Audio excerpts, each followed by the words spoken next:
औज़ुबिल्लाहि मिनश्शैतानिर्रजीम बिस्मिल्लाहिर्रहमानिर्रहीम इन्नल्लाहा व मलाइकतहु युसल्लूना अलन नबी या अय्युहल्लज़ीना आमनू सल्लू अलैहि व सल्लिमू तस्लीमा। अल्लाहुम्मा सल्लि अला सय्यिदिना व नबिय्यिना व शफ़ीअना व मौलाना मुहम्मद व अला आले मुहम्मद व बारिक व सल्लिम। मोहतरम ख़वातीन हज़रात, अस्सलामु अलैकुम। पयाम सुबह के साथ एक बार फिर हाजिर मैं हूँ आपका मेज़बान अनीक अहमद। रोज़ाना आपकी खिदमत में हाजिर होते हैं। आप और हम जानते हैं कि पीर, मंगल, बुध और जुमेरात इन 4 दिनों में हम कुरान करीम की चंद आयात पर बात करवाते हैं अपने मुअज़्ज़ज़ उलमा। जुम्मा और हफ्ता 2 दिन ये सवाल जवाब के लिए होते हैं। आपकी जानिब से आए हुए सवालात को हम जमा करते हैं और पेश करते हैं ये सवालात अपने अहद के एक जय्यद मुफ्ती साहब की खिदमत में, ताकि हासिल किए जाएं उनसे जवाबात कुरान और सुन्नत की रोशनी में, ताकि जहन में कोई कन्फ्यूजन, कोई इबहम बाकी ना रहे, हर चीज़ क्लियर हो। ख़वातीन हज़रात, हमारा दीन दीन मुकम्मल है। हर मसले का हल हमारे दीन के पास मौजूद है। बस किसी अहले नज़र या किसी अहले ज़िक्र की खिदमत में हाज़री ज़रूरी होती है। फ़सलू अहल ज़िक्र इन कुंतुम ला तालमून, सवाल करो अहले ज़िक्र से अगर तुम नहीं जानते। आज के हमारे मुअज़्ज़ज़ मेहमान मोहतरम मुफ्ती इरशाद अहमद एजाज़ साहब। ख़वातीन हज़रात, मुफ्ती इरशाद अहमद एजाज़ साहब हमारे मुल्क का एक जाना माना नाम, फ़ारिग़ तहसील हैं आप दारुल उलूम कराची से। अहद का लम्स आपकी गुफ्तगू में जदीद मसाइल पर गहरी निगाह तशरीफ़ लाते हैं पयाम सुबह में, और हमेशा हमारी इल्मी कमी को आप दूर फरमा देते हैं। मुफ्ती इरशाद साहब को खुश आमदीद कहते हुए प्रोग्राम का आगाज़ अल्लाह ताला के बाबरकत नाम से सूरह सफ़ और आयत नंबर 14। औज़ु बिल्लाहि मिनश्शैतानिर्रजीम बिस्मिल्लाहिर्रहमानिर्रहीम। या अय्युहल्लज़ीना आमनू कूनू अंसारल्लाहि कमा क़ाल ईसा इब्नु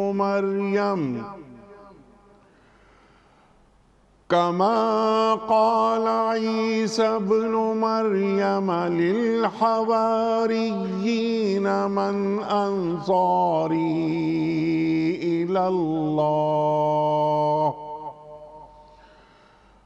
क़ालल हवारिय्यून नहनु अंसारुल्लाहि फ़आमनत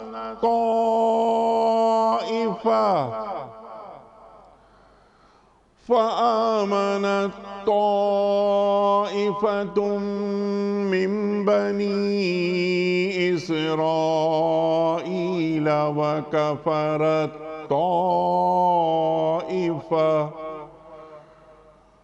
फ़अय्यदनल्लज़ीना आमनू अला अदुव्विहिम फ़अस्बहू ज़ाहिरीन। सदक़ल्लाहुल अज़ीम। ऐ लोगों जो ईमान लाए हो, अल्लाह के मददगार बनो, जिस तरह ईसा इब्ने मरियम अलैहिस्सलाम ने हवारियों को खिताब करके कहा था, कौन है अल्लाह की तरफ बुलाने में मेरा मददगार? और हवारियों ने जवाब दिया था, हम हैं अल्लाह के मददगार। उस वक्त बनी इसराइल का एक गिरोह ईमान लाया और दूसरे गिरोह ने इनकार किया। फिर हमने ईमान लाने वालों की उनके दुश्मनों के मुकाबले में तायीद की और वही गालिब होकर रहे। सदक़ल्लाहुल अज़ीम। ख़वातीन हज़रात, मुफ्ती इरशाद साहब की खिदमत में आज के प्रोग्राम के हवाले से पहला सवाल मोहम्मद इकबाल ख़ान साहब का सवाल है। मुफ्ती साहब कि अगर हमारा कोई करीबी दोस्त किसी गुनाह में मुब्तला हो तो उसको कैसे रोका जाए? आज इस ज़माने में गुनाह को गुनाह भी नहीं समझा जाता। हम उसको समझाते हैं, आदमी वो बहुत अच्छा है, मगर वो हमारी बात नहीं सुनता। अल्लाह से दुआएं भी करते हैं उसके लिए। आप हमको कोई तरीक़ा बता दें कि वो सीधे रास्ते पर आ जाए। क्या अच्छा सवाल है। बिस्मिल्लाहिर्रहमानिर्रहीम नहमदु व नसल्ली अला रसूलिल करीम अम्मा बाद। अनीक साहब, बहुत अच्छा सवाल है और अल्लाह ताला इन लोगों के नेक जज्बे और नेक नियति पर इनको अजर भी दे। देखिए, अगर कोई शख्स किसी गुनाह में मुब्तला है, किसी गलत ख्याल में मुब्तला है, गलत अक़ीदे में मुब्तला है जी, और उसके दोस्त अहबाब जो हैं वो नेक हैं, तो उनको चाहिए कि वो अपने दोस्त को हिदायत के रास्ते पर लाने की कोशिश करें। ठीक। हिदायत के रास्ते पर लाने के जो तरीक़े हैं वो आम तौर पे 3 हैं जो कि कारगर होते हैं। और भी हो सकता है कि चीज़ें हों, लेकिन मौसर आम तौर पे 3 चीज़ें होती हैं। नंबर 1 कि उस आदमी को नसीहत की जाए, समझाने की कोशिश की जाए। और नसीहत का मतलब ये नहीं कि एक दफ़ा आपने कर दी, हो सकता है कि आपको 5 साल लगें, 10 साल लगें। खैर ख्वाही के साथ उदउ इला सबील रब्बिका बिल हिकमति वल मौइज़तिल हसना करें। कभी उसके ज़हन में जो बात है उसके ऊपर कभी उससे मुनाजरा भी करेंगे, कभी कुछ सख्त बात भी होगी, कभी नरम बात भी होगी, लेकिन तन्हाई में एक उसके साथ समझाने का अमल करें। जी हाँ। या खैर ख्वाह दोस्त हों, 2 हों, 3 हों, साथ बैठे समझाते रहें, समझाते रहें, समझाते रहें। एक दफ़ा 2 दफ़ा मायूस ना हो। अल्लाह से, यानी अल्लाह ताला ने जो बात रखी है कि वज़क्किर फ़इन्न ज़िक्रा तनफ़उल मुमिनीन, अपने नबी को हुक्म दिया कि आप नसीहत कीजिए, लोगों को नसीहत फ़ायदा देती है। तो पहला अमल ये है। दूसरा अमल ये है कि उसको ऐसी जगहों पर, ऐसी महाफिल में, ऐसे अहले ईमान, अहले तक़वा और अहले दावत, बुज़ुर्ग मशाइख़ के सोबत में, मजालिस में, महफ़िलों में ले जाने की कोशिश करें कि भाई फ़लाँ जगह दर्स कुरान है, आप वहाँ चलें। कोई चीज़ सुनने की दे दी उनको कि फ़लाँ बुज़ुर्ग का एक अच्छा बयान आया, आप सुने, हम दोनों बैठ के सुनेंगे, हम मिलकर सुनेंगे। तो एक असर इनकी नसीहत का होगा, एक उन लोगों के साथ होगा। हो सकता है कि किसी मस्जिद के इमाम साहब के साथ जाके कोई डिस्कशन कर लें, हो सकता है किसी दर्स कुरान की महफ़िल में चले जाएँ, किसी का कोई यूट्यूब पर या किसी पर आ रहा हो, कोई वाज़ हो अच्छा हो, वो सुन लें। एक तरीक़ा ये है। और आखिरी तरीक़ा जो ये करते भी हैं कि इसके हक़ में दुआए खैर करें। तो इन 3 तरीक़ों से अमूमी तौर पर अल्लाह के नबी सल्लल्लाहु अलैहि वसल्लम ने भी नसीहत फरमाने के बाद अल्लाह से दुआ की, और दुआ फरमाया करते थे आप। तो दुआ करना भी एक बहुत बड़ी तदबीर है और अल्लाह से कहना चाहिए, परवरदिगार हमारा दोस्त है, हमें इससे ताल्लुक़ है, हम इसको समझाने की कोशिश करते हैं, अल्लाह तो इसके हिदायत के रास्ते पर ले आ, हिदायत तो तेरे हाथ में। और सबसे अहम बात अनीक साहब इस सारे प्रोसेस में क्या है, वो ये है कि सब्र का दामन नहीं छोड़ना चाहिए और लगे रहना चाहिए। हमारे यहाँ क्या होता है कि जब हम किसी को समझाने की कोशिश करते हैं, 6 महीने, साल, 1.5 साल बाद हम ये तय कर लेते हैं कि अब इसको समझाना बेकार है। ये ना करें।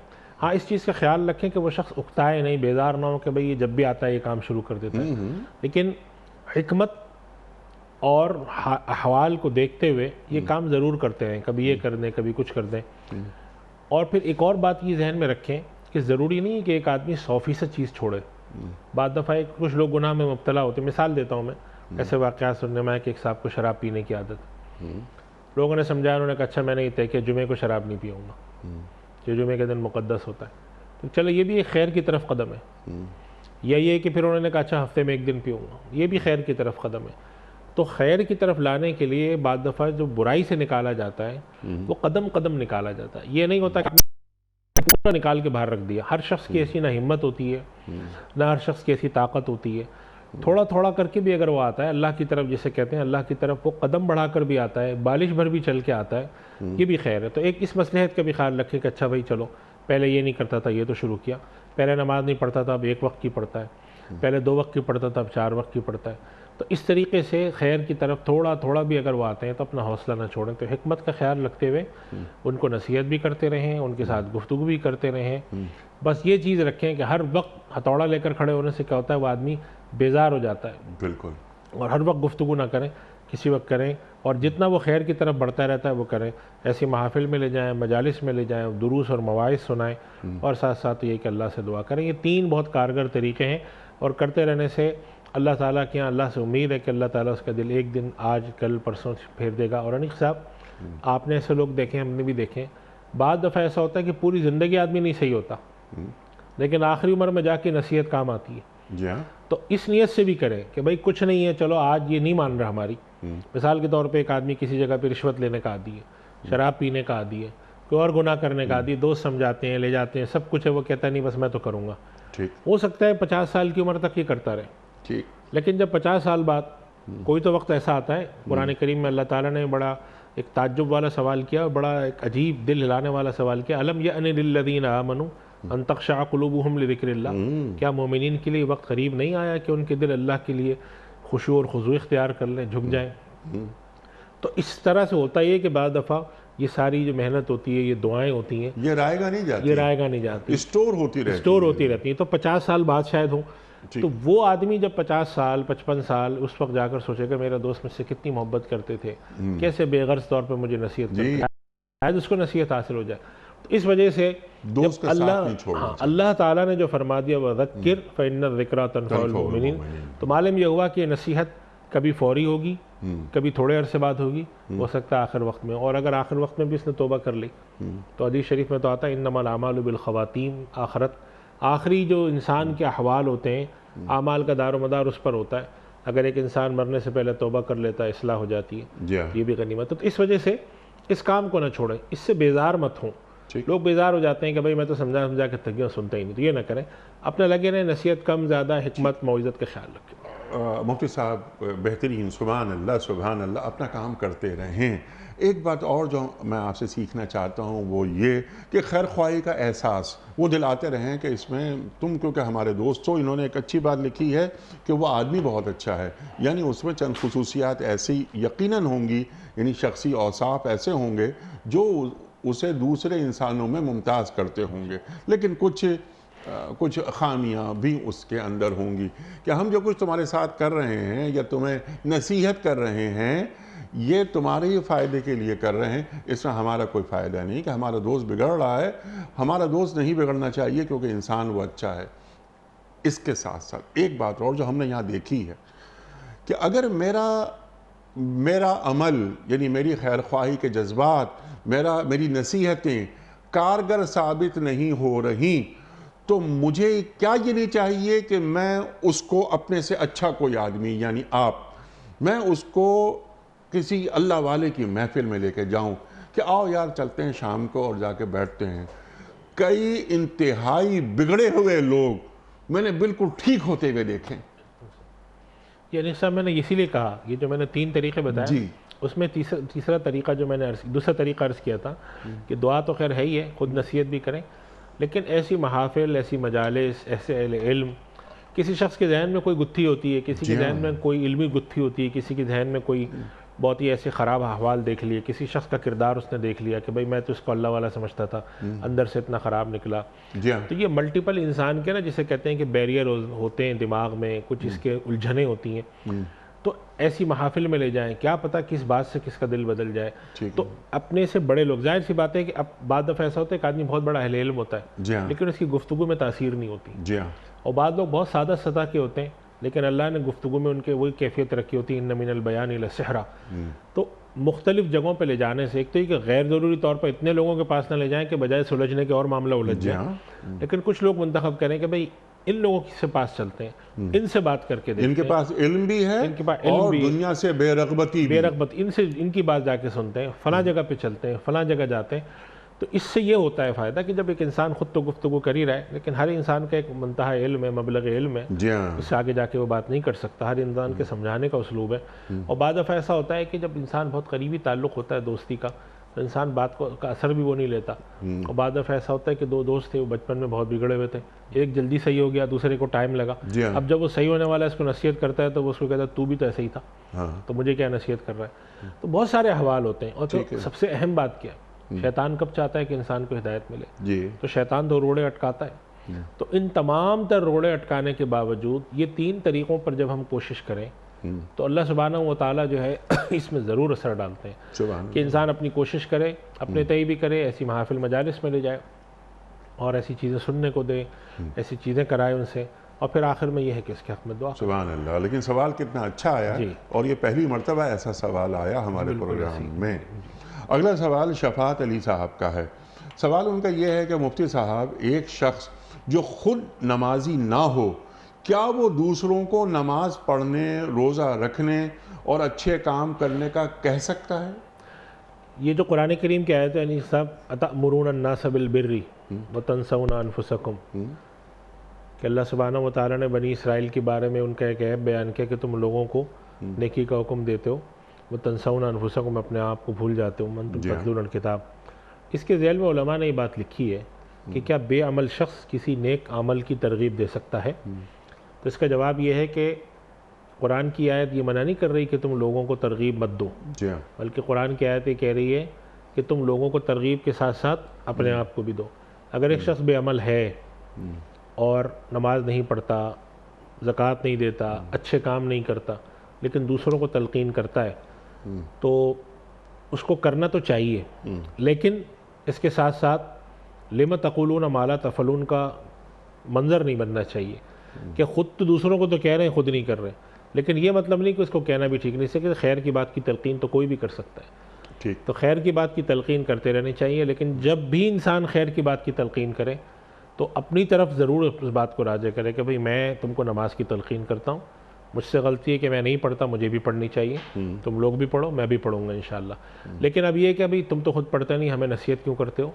ये बात एक हद तक माकूल है कि जब एक आदमी खुद काम नहीं करता दूसरों को नसीहत क्यों कर रहा है, लेकिन इस हद तक की माकूल नहीं है कि भाई अगर वो आदमी नसीहत कर रहा है, कर तो ठीक बात की रहा है ना, तो उसकी बात सुनने में क्या हर्ज है?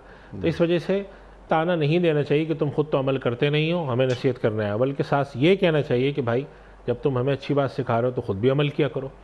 ये नहीं कहना चाहिए कि हमें नसीहत नहीं करो। तो कुरान करीम में यही कहा, अतअमुरून अन्नास बिल बिर्रि व तंसौना अनफुसकुम, ये नहीं कहा कि तुम क्यों लोगों को हुक्म देते हो, फरमाया कि तुम लोगों को अच्छी बात का हुक्म देते हो, अपने आप को भूल जाते हो। तो जब भी कोई अच्छा तलकीन करे तो उसको ये याद दहानी कराएं कि भाई आप हमें जो तलकीन कर रहे हैं, इस तलकीन में आप अपने आप को मत भूलें, आप अपने आप को भी करें, हमें भी करें। ये ना कहें कि तुम हमें तलकीन मत करो, तुम कौन आए हो तलकीन करने वाले, तुम खुद तो ऐसे हो। तो ये तरीक़ाकार रखना चाहिए। बिल्कुल, सुभान अल्लाह, सुभान अल्लाह।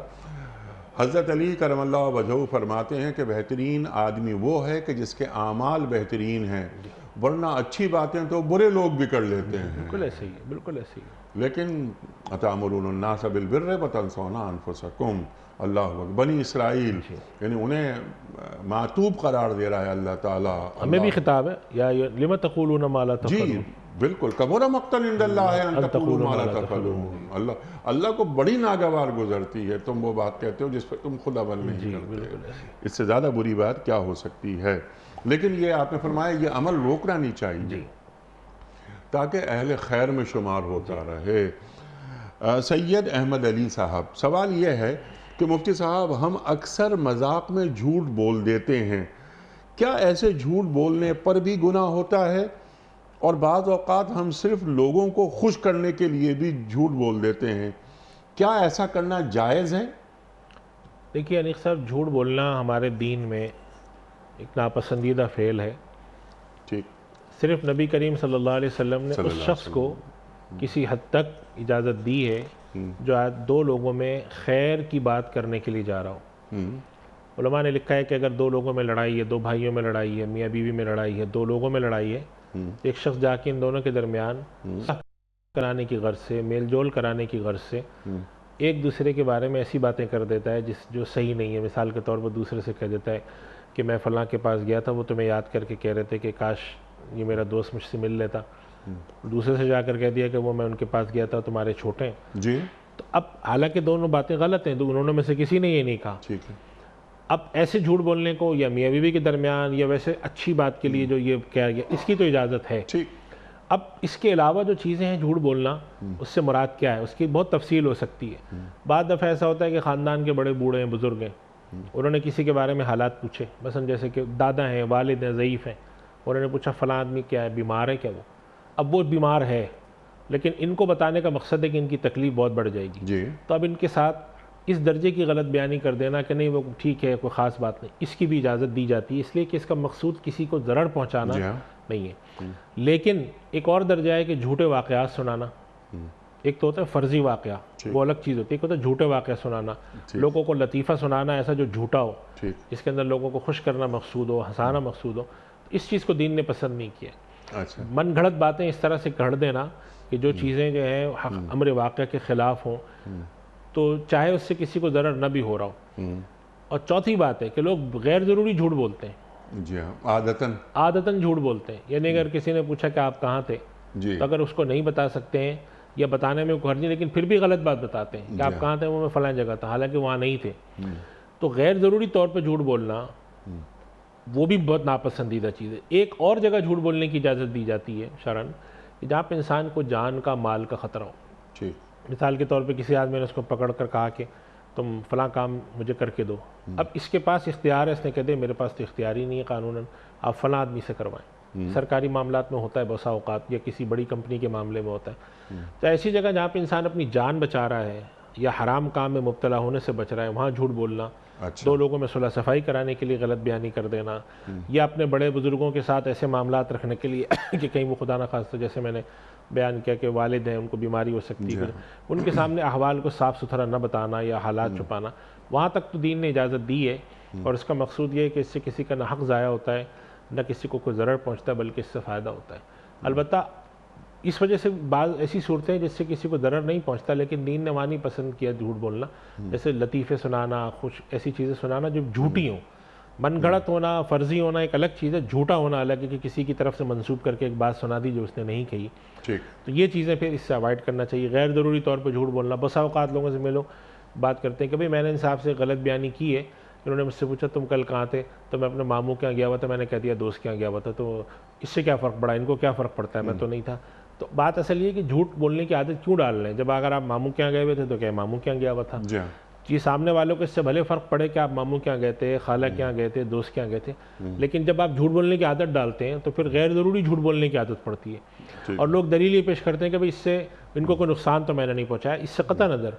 और इसके पीछे फ़लसफ़ा क्या है कि वो जो नबी करीम सल्लल्लाहु अलैहि वसल्लम के इरशाद है कि तुम पानी बहाने में इसराफ मत करो, चाहे तुम एक बहती नहर के किनारे क्यों ना बैठो।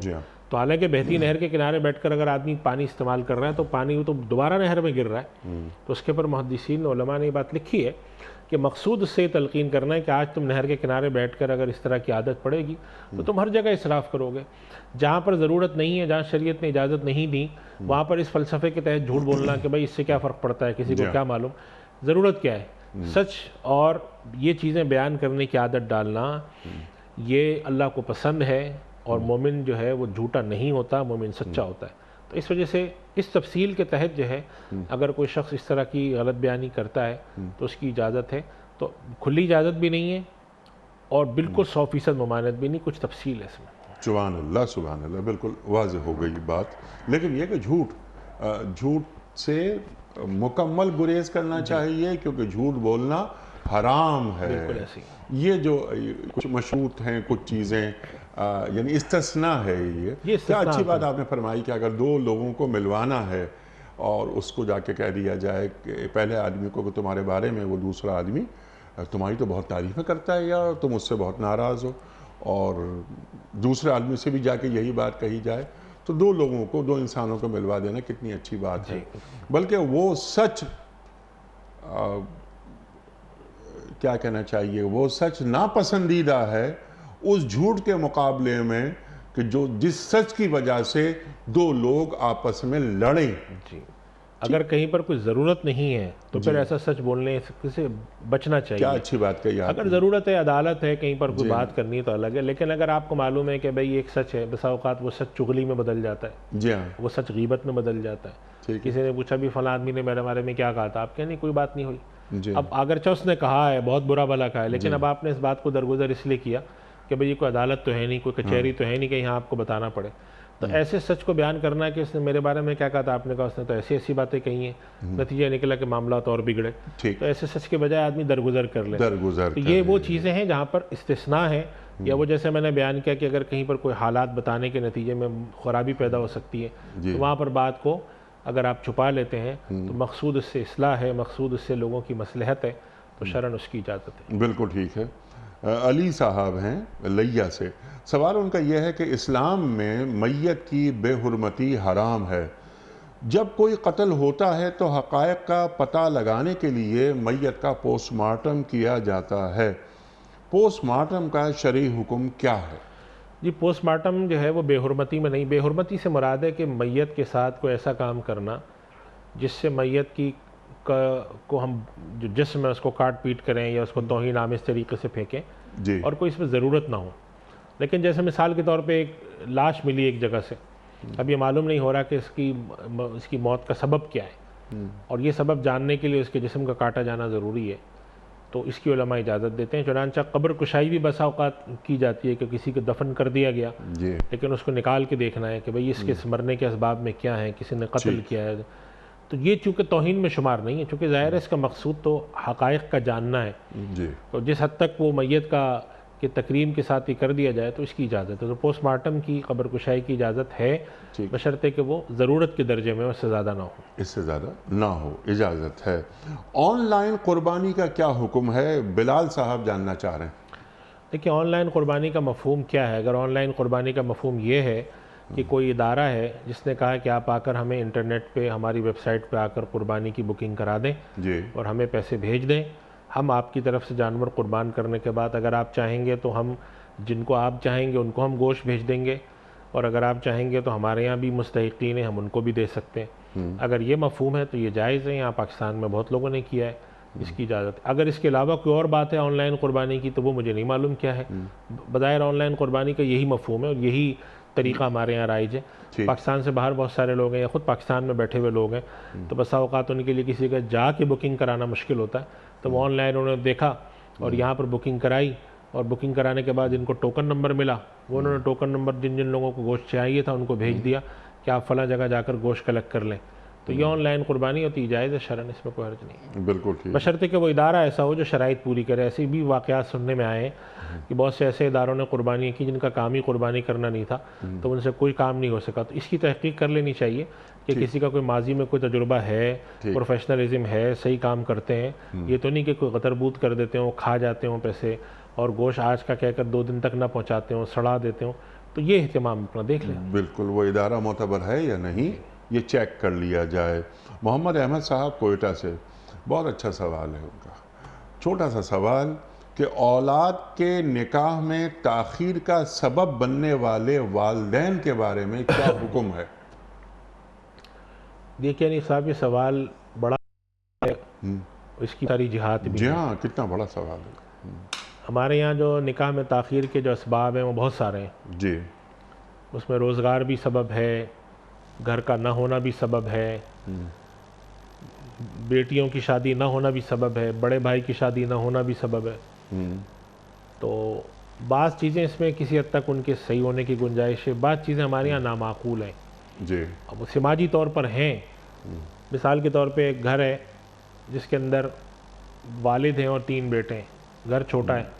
अब बेटे की शादी उस वक्त तक नहीं हो सकती जब तक घर के ऊपर तामीर ना हो जी। या घर तब्दील ना किया जाए, बेटा अलग ना हो।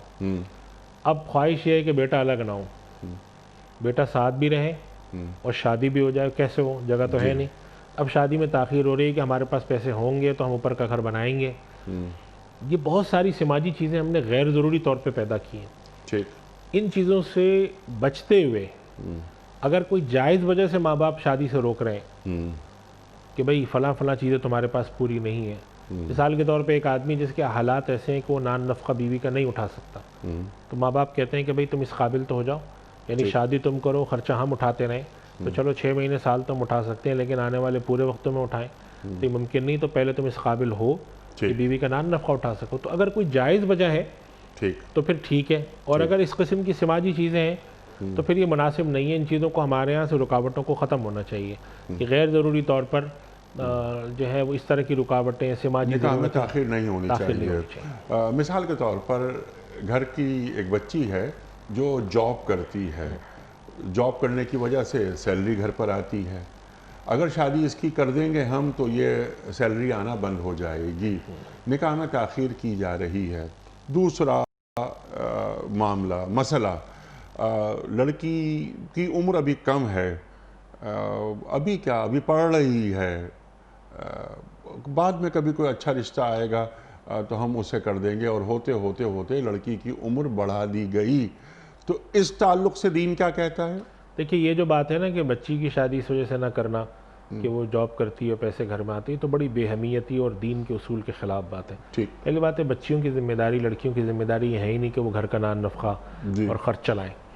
हाँ, अगर कहीं पर ऐसी कोई सूरत हाल है, जैसे मिसाल के तौर पे बाज़ ख़ानदान है सिर्फ बच्चियाँ होती हैं, बेटियाँ हैं और बेटा है ही नहीं, और वालिद जो हैं वो बीमार हैं या वालिद दुनिया में रहे नहीं है, एक ही बेटी कमाती है, तो अब उसके लिए कोई ऐसी तदबीर करना कि सिर्फ इस वजह से उसकी शादी में ताख़ीर करना ही मुनासिब नहीं है। कोई मुनासिब उसका हल निकाला जाना चाहिए। ज़ाहिर सी बात है कि अगर एक जो बरसर रोज़गार बच्ची है और वाहिद उसी की आमदनी पर घर चल रहा है, हमारे यहाँ रियासत में तो कोई कफ़ालत का बंदोबस्त है नहीं, तो अब उस बच्ची की वजह से चल रहा है, और माँ की या वालिदैन की ख्वाहिश है कि दूसरी बेटी जो है वो भी अभी इस काबिल हो जाएगी 1 साल 1.5 साल में, इतनी सी ताख़ीर करते हो तो फिर तो इसकी एक माकूल वजह है, तो शरन दुरुस्त है। गैर ज़रूरी तौर पर ताख़ीर करना बाज़ ख़ानदानों में होता है कि लड़की की उम्र जब 25, 26, 27 साल हो गई, जॉब किए जा रही है, और उस वजह से माँ बाप रिश्ता नहीं कराते कि अगर ये चली जाए, तो ये तो बड़ी गलत सी बात है। इसका कोई बंदोबस्त दूसरा होना चाहिए और कोई तरीक़ा निकालना चाहिए। दूसरी बात यह है कि जो आपने फरमाई थी कि ये 22 साल लड़की की उम्र है, अभी उम्र ही क्या पढ़ रही ये है, मुनासिब अगर लड़की, और ये 22 साल को 32 साल कर दिया। ये जो हमारे यहाँ होता है ना, 2 मसले होते हैं अनीक साहब, जो मेरे पास बहुत मसाइल आते हैं, आपके हमारे पास इस तरह के मसले बहुत आते हैं समाजी। एक तो ये होता है कि भाई हमारी बच्ची जब भी पढ़ रही है जी, दूसरा ये होता है कि हमारी बच्ची अब पढ़ लिख गई है। अब पाकिस्तान के हालात मजमूई तौर पे ऐसे हैं, पूरे पाकिस्तान में देखें कि हमारे यहाँ जो लोग हैं उनको रोज़गार के लिए अपने बरसर रोज़गार जल्दी होना पड़ता है, लड़कों को, मर्दों को जी। तो जब वो बरसर रोज़गार होते हैं तो उमूमी तौर पे फिर उनकी तवज्जो रोज़गार की तरफ बढ़ती है और फिर वो तालीम कमा हक़ हासिल नहीं कर पाते। तो एक हमारा एक एजुकेशनल गैप आ रहा है जो कि लड़के और लड़कियों में, और बड़ा कॉमन सा बड़ा मसला है समाजी। लड़कियाँ ज़्यादा पढ़ लिख जाती हैं, लड़के इतने पढ़े लिखे होते नहीं हैं। तो फिर एक और ये होता है कि भाई हमारे ख़ानदान बच्ची हमारी मास्टर्स है, लड़का हमारे ख़ानदान में कोई मास्टर है, ठीक है। अब इस गैप की वजह से और साइकोलॉजिकली लड़की को इसी तरबियत कर देना कि नहीं वो तो बिल्कुल जाहिल लड़का है, उसको तो कुछ आता नहीं, नतीजा निकलता है कि रिश्तों में ताख़ीर होती है। और आज जो है बहुत सारे जो इस किस्म के काम सोशियोलॉजिस्ट हैं और हमारे जो माहिरीन नफ्सियात हैं, उनके पास जब आप जाते हैं, उनसे बात करते हैं, तो वो ये कहते हैं कि भाई ये तो हमारे यहाँ बड़ा एक अलमिया है। अब वो बच्ची है, वो समझती है कि भाई मैं तो ज़्यादा पढ़ लिख गई हूँ, ये मेरे काबिल तो कोई है नहीं। नतीजा निकलता है कि उसकी चॉइसेस डिफरेंट हो जाती हैं और इसी उधेड़-बुन में लड़की की उम्र 26-27 साल हो जाती है। और अगरचे लड़की की उम्र 26-27 साल होना कोई ऐप की बात तो नहीं, लेकिन बस एक माशरती साख्त ये है कि फिर लोग कहते हैं कि नहीं हमारी शादी अगर लड़के की उम्र 25 साल है तो लड़की उससे 2-3 साल छोटी हो। तो फिर ये मसाइल पैदा होते हैं। हमारे यहाँ जो माशरे में बहुत सारी इस किस्म की चीज़ें हैं, इसके ऊपर तवज्जो देने की ज़रूरत है और इसके ऊपर तरबियत और काउंसलिंग की ज़रूरत है कि कौन सी चीज़ ऐसी है वाक़तन सबब है, कौन सी चीज़ ऐसी है जिसको बुनियाद बनाना चाहिए। मेरे पास ऐसे भी केस है अनीक साहब, आप सुन के हैरान होंगे कि एक खातून थी, वो बहुत अच्छी किसी यूनिवर्सिटी से उनके पास डिग्री थी मास्टर्स की, उनका एक रिश्ता बहुत अच्छा आया, किसी मल्टीनेशनल कंपनी में लड़का काम करता था, तो उसके पास जो डिग्री थी वो किसी सरकारी यूनिवर्सिटी की थी। तो उन्होंने कहा डिग्री इसके पास भी मेरी जितनी है और सब एलिजिबल है, लेकिन चूंकि इसकी डिग्री यहाँ की है और मेरी डिग्री जो है ज़्यादा हाई प्रोफाइल है, तो मैं इससे शादी हाई प्रोफाइल का मतलब ये कि मेरी यूनिवर्सिटी की रैंकिंग बुलंद है, मैं इससे शादी नहीं करूँगी। ठीक। और फिर मेरे इल्म के मुताबिक तकरीबन को 35 साल तक उन खातून की शादी नहीं हुई थी। अल्लाह तो अब ये सब जो चीज़ें हैं ये मसनूई रुकावटें, ये हैं। इसके अलावा और बहुत सारी हैं हमारे यहाँ माशरे। जी हाँ। अच्छा, ये तो लड़कियों की हमने बात की कि लड़कियों की उम्रें बढ़ा दी गई। लड़का एक आम तासुर है पूरे मुल्क में हमारे, वो ये कि जनाब वाला लड़का अभी फाइनेंशियली सेट नहीं हुआ, स्टेबल नहीं हुआ, तो वो बच्चा लगा हुआ है तो फिर उसको अच्छी जॉब वॉब मिल जाए और जब वो माशी तौर पर ख़ुद कफ़ील हो गया, मजबूत हो गया, अब हम कर देंगे शादी। दीन का तसव्वुर क्या इसके बिल्कुल बरक्स नहीं है? इरशाद। देखिए, कुरान करीम में तो अल्लाह ताला फरमाते हैं कि जो ये बेनिकाह लोग हैं इनकी शादियाँ कराओ, यकूनु फ़ुक़रा युग़निहिमुल्लाहु मिन फ़ज़लिही। इस बात के अंदर एतदाल का एक रवैया होना चाहिए, ना तो बिल्कुल ऐसा हो कि हमें इसकी तरफ तवज्जो ही नहीं देनी चाहिए, ना बिल्कुल इस तरफ हो। कम से कम इस हद तक कोशिश करनी चाहिए कि भाई एक लड़का एक पैटर्न पर आ गया है, ये आज इस काबिल नहीं है लेकिन 2 साल में हो जाएगा अल्लाह, तो अब इसकी शादी कर देनी चाहिए। अल्लाह ताला ने इसको एक रास्ते पर डाल दिया है, एक मुलाजमत इसकी लग गई, आगे चल के खुद ही कर लेंगे। तो यानी कम से कम इस हद तक कि वो लड़का अपनी बीवी का नान नफ़क़ा और कफ़ालत की किसी हद तक ज़िम्मेदारी उठा सकता हो, तो इसके अंदर ख़ानदान के लोगों को मिलकर शादी करने की, या जैसे माँ बाप हैं इनको करने की, कुछ अर्से शादी के बाद भी अगर बाप साथ देते हैं, तवज्जो देते हैं, लगा के रखते हैं तो ठीक है। एक हमारे यहाँ क्या होता है तसव्वुर कि लड़का जब तक तौर पर पूरा इंडिपेंडेंट नहीं होता और वो इतना नहीं कमा सकता जी हाँ। कि उसके पास एक गाड़ी या उसके पास ऐसी चीज़ आ जाए, उस वक्त तक हम शादी नहीं करेंगे। ठीक। उसके नतीजे में शादी ताख़िर होकर 25 साल से ताख़िर होकर 30 साल 32 साल हो जाती है। ये तरीक़े की इस्लाह की ज़रूरत है। ये तरीक़ा 100% भी गलत नहीं है। इसके अंदर कुछ ज़ाहिर सी बात है कि ऐसा तो नहीं कर सकते कि कोई आदमी बरसर रोज़गार हो या ना हो, ना नफ़क़ा उठा सकता है ना उठा सकता, बस शादी कर दी जाए। और ना ये करना चाहिए कि सिर्फ इसकी वजह से शादियों में गैर ज़रूरी ताख़ीर की जाए। कुछ माशरती तौर पर इन चीज़ों में काउंसलिंग की और डिस्कशंस की ज़रूरत है। इस वक्त अल्हम्दुलिल्लाह पाकिस्तान में ऐसे बहुत सारे इदारे हैं जो जिन्होंने दीनी रुख पर इस किस्म की काउंसलिंग शुरू की हुई है। इस किस्म की जो है वो महफ़िल भी मुनक़िद होती हैं और ऑनलाइन इस तरह के प्रोग्राम भी जिसमें वो काउंसलिंग माँ बाप की करते हैं और उसमें दोनों बातों की तरफ तवज्जो दिलाते हैं कि आप दोनों रुख पर काम करें, दोनों चीज़ों को मद्देनज़र रखते हुए शादियाँ कराएँ, ये चीज़ करें, वरना इससे फिर माशरे में बेराह रवी बढ़ती है, माशरे में इससे गलत चीज़ें होती वो हैं। तो माशरे खराब तो इस वजह से ये अल्लाह निकाही से माशरे हों, निकाही बेनिकाही लोग माशरे हों। नज़र ना आए ना।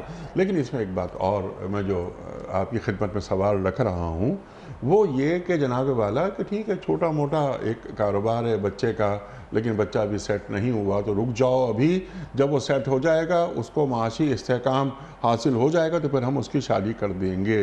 जनाब वाला शादी हो जाए, माशी इस्तेकाम होना ना होना ये हमारे हाथ में नहीं, अल्लाह के हाथ में है, अल्लाह करेगा।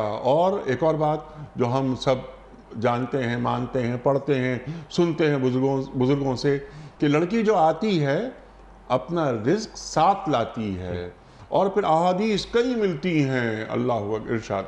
देखिए इसमें जो अनीक साहब जो बात है ना, मैं ये अर्ज़ कर रहा हूँ कि ये बात बैन बैन है। असल यही है कि हमें ये तसव्वुर करना चाहिए छोटा मोटा भी बंदोबस्त हो जाता है, अल्लाह का नाम लेके तवक्कुल लेके शादी कराएं। ठीक। ना तो ये होना चाहिए कि आदमी बिल्कुल इसके इंतज़ार में रहे कि जब तक कि फ़लाँ दर्जे की माईशत नहीं हासिल होती, फ़लाँ दर्जे की तनख्वाह नहीं हासिल होती, हम अपनी औलाद की शादी नहीं करेंगे।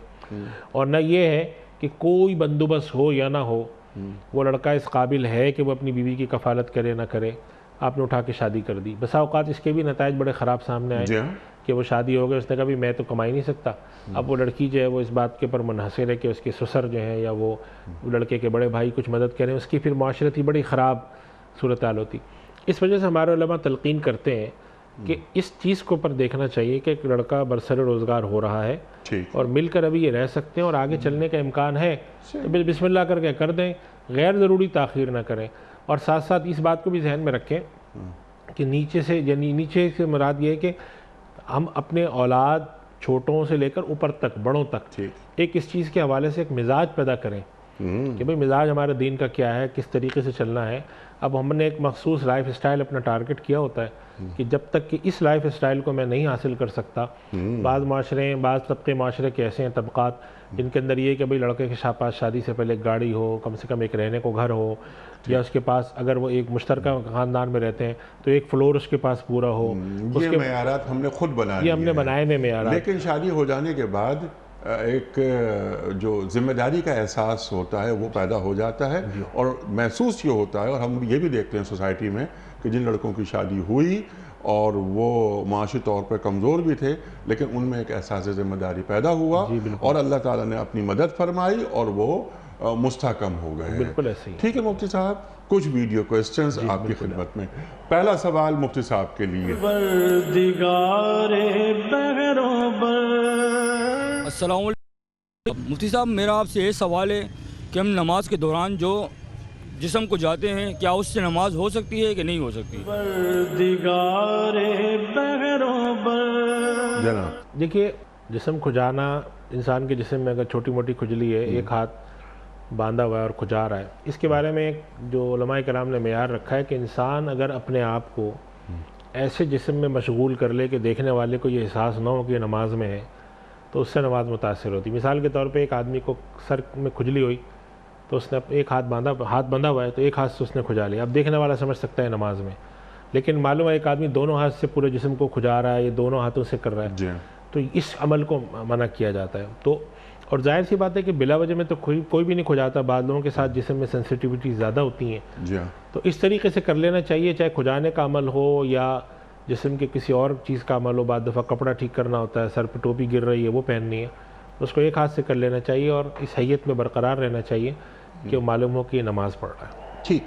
अच्छा मुफ्ती साहब, मोबाइल तो बंद कर देना चाहिए, अगर बंद नहीं किया तो कम से कम साइलेंट पे ज़रूर कर देना चाहिए।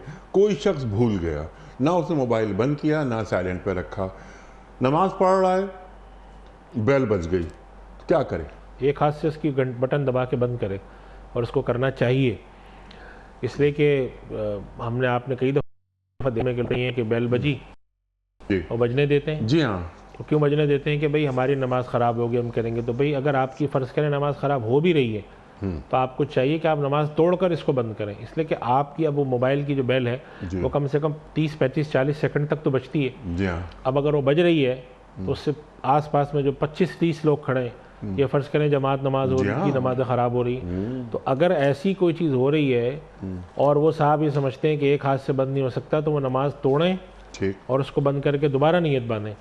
ठीक अपनी नमाज को बचाकर को 50 आदमियों की नमाज ख़राब करना ठीक। और मुस्तकिल आ रही। और फिर दूसरी बात एक और है, जी बेल बजी 30-35 सेकंड बज के ख़त्म हुई, उसके बाद दोबारा बज रही है, जी हाँ, फिर दोबारा बज रही जी है। हाँ, भाई क्यों क्योंकि बज जो रही है? कॉल कर रहा है उसे क्या मालूम कि उसको आप क्या नमाज मालूम? पढ़ रहे हैं? या बाज़ दफ़ा कॉल करने वाले इतने समझदार होते भी नहीं है, वो किए जा रहे हैं, कॉल किए जा रहे हैं कि भाई एक आदमी नहीं उठा रहा तो बाद में कर लो। ठीक तो इस वजह से अगर किसी के मोबाइल में इस तरह का मसला है कि वो एक हाथ से नहीं बंद हो सकता, तो वो नमाज़ तोड़ के दोनों हाथ से बंद करके फिर नियत बांधे। ये उसकी गलती है, उसकी वजह से लोगों को तंग ना करे। मैं खुद मस्जिद में इस तरह का हो चुका है कि मस्जिद में एक साहब का मोबाइल बज रहा है, लोगों ने सलाम फिर के कहा भाई ये क्या मजाक है, आप क्यों नहीं बंद करते? कहते हैं जी मेरी नमाज़ ख़राब होगी। अब वो कोई आपकी वजह से इतने लोगों की नमाज़ ख़राब हो रही है, और फिर मोबाइल की जो टोन है, किसी ने कुछ लगाई हुई होती है, किसी ने गाने की धुन लगाई हुई होती है, किसी की आवाज़ इस कदर ज़ोरदार होती है। जी हाँ, तो पहली बात तो ये कि आपका फ़र्ज़ ये था कि जब आप मस्जिद आ रहे हैं साइलेंट करें उसको। जब आप साइलेंट करना भूल गए, नमाज में खड़े हैं और मोबाइल बजा जा रहा है और आप कह रहे हैं कि नहीं मैं तो नहीं नमाज़ तोड़ सकता अपनी, इसलिए कि मैं एक हाथ से भी नहीं बंद करूँगा कि इसलिए कि नमाज इससे ख़राब होती है। एक हाथ से बंद कर सकते हैं इसलिए कि अमल कसीर नहीं है, लेकिन अगर आप समझते हैं कि उसको बंद करने के लिए अमल कसीर है तो वो भी करें आप, ये आपकी गलती है ना, आप उसकी वजह से सारे लोगों की नमाज़ ख़राब कर रहे हैं। ठीक। और एक छोटी मस्जिद है अगर तो सारी मस्जिद की नमाज़ ख़राब होती जी है। हाँ, बड़ी मसाजिद में तो चलो एक तरफ बज रही है, अब वो छोटी सी मस्जिद है जिसके अंदर 50-100 के करीब नमाजी आते हैं, और उस मस्जिद के हॉल के अंदर एक मोबाइल बजा जा रहा है और इतनी करख्त आवाज़ में, या कोई गाने की धुन लगी हुई है, या हत्ता के बाद दफ़ा गाने के बोल हैं, जी हाँ, तो ये बहुत ही गलत, बहुत ही मैं समझता हूँ कि बहुत ही ज़्यादा वाहियात तरीका है कि इसके जो लोग आदाब नमाज हैं उसके भी खिलाफ। बिल्कुल खिलाफ है। और अगर किसी का बज रहा है ऐसा मोबाइल, एक हाथ से नहीं बंद होता, नमाज तोड़ें, ठीक उसको बंद करें और फिर नियत बांधें, अल्लाह और अगर रकात निकल गई है तो वो बाद में फिर करें। अगर इतना एहतमाम है कि पहली सफ़ में आके खड़ा होना है, पीछे आके खड़ा होना है, और मोबाइल बंद नहीं है या मोबाइल बंद नहीं हो सकता, तो फिर करें बंद उसको, नमाज़ तोड़ के। दूसरों की नमाज़ क्यों ख़राब करते हैं? बिल्कुल ठीक है। तो ज़रूरी यह है कि मोबाइल को मस्जिद में दाखिल होते वक्त ही जी। बंद कर दिया जाए या कम से कम साइलेंट पे कर बिल्कुल दिया ऐसे ही जाए। अगला सवाल मुफ्ती साहब के लिए, और मेरा ख्याल है कि यह आज के प्रोग्राम का आखिरी सवाल होगा। जनाब वाला, अस्सलाम वालेकुम मुफ्ती साहब, मेरा सवाल ये है कि क्या एक ही कब्र में किसी दूसरे को दफन किया जा सकता है जबकि कब्रिस्तान में भी जगह हो? जनाब देखिए, एक ही कब्र में दफन करने के दो मतलब हैं।